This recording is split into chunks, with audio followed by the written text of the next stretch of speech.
plenty of good games. We're going to have a great atmosphere here in South Africa, even if it's going to be a little bit colder than we're seeing there in Spain. Barcelona, by the way, 98,000 people in there, but the club, they've got 160,000 members. So there are, you know, more than 60,000 that are members without having a season ticket, and they keep on pouring in. I were a couple of months back there asking about season tickets, and they said to me, don't even bother putting a name on the waiting list, because it stays in the family and you could be waiting for 30 years before you get a season ticket there at Barcelona. Isn't that just amazing? I mean, it actually works in the favour of the club, because financially you know that your tickets are bought up front, and it's a very healthy situation for the club. It's the only club that doesn't have a shirt sponsor. They actually sponsor UNICEF. It's the other way around. Whereas every other body, including Manchester United and Chelsea, all have sponsors. Not sure who this is. It's not the players playing, is it? No, I mean, that looks like some other talents coming in there, you know, pretty rocky modern, you know. Spanish rock, yeah? Brilliant. Yeah, that must be Catalan rock, you know. Obviously, Barcelona and Catalonia is one of the pretty nationalistic regions of Spain, and they feel very proud about that. So we'll see, you know, their language, their songs, their flags. Let's take a listen. Yeah. Although he's singing in Spanish now, not in Catalan.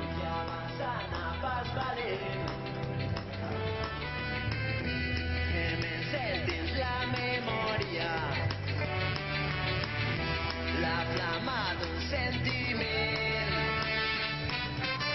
viure sempre corrent la gent relleva contra el vent, transportant sentiments, viure mantenint viva la flama a través del temps, la flama de tot un poble en moviment, viure sempre corrents avançant amb la gent relleva contra el vent, transportant sentiments, viure mantenint viva la flama a través del temps, la flama de tot un poble en moviment.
Yeah, the celebrations continue there in Barcelona. We're going to have a look now at the log and see exactly who got relegated and who stayed up. It's worth a lot of money, and not only that, a lot of prestige as well to the clubs.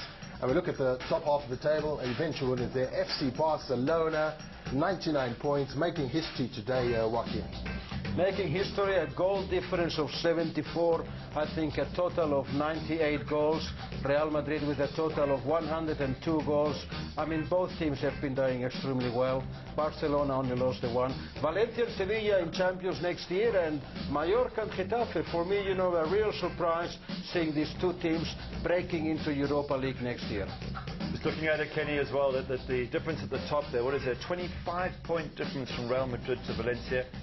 Real Madrid 67 goal difference down to Valencia 19. So the top two are way above anything else, which would be worrying for me if I was in Spanish football. I'd be saying that gap's getting too big. I want to see Valencia, Seville and one or two others becoming more of a threat to the top two. Is it a matter of money? Are the top two so wealthy they just buy all the best players all the time? That's the way it seems, especially if David Villa goes to Barcelona. But that's the way it is. I mean, you find that the clubs like Sevilla, as well as Valencia and Mallorca, they actually groom these youngsters and they're bought by the bigger clubs. And that's the end of it. We look at the bottom half now. Valladolid, Tenerife, Jerez, all gone. Malaga have just made it, Joaquin. Just made it, and you know, two of the teams that were promoted last year, Jerez and Tenerife, going back to second. Valladolid going with them. Malaga and Santander have just been saved in this last season, in this last game. And yeah, we will be looking forward to certainly Real Sociedad from San Sebastián is coming up. That's already decided, and two more that will be coming from Segunda División. We have all the other leagues as well to show you all the winners there.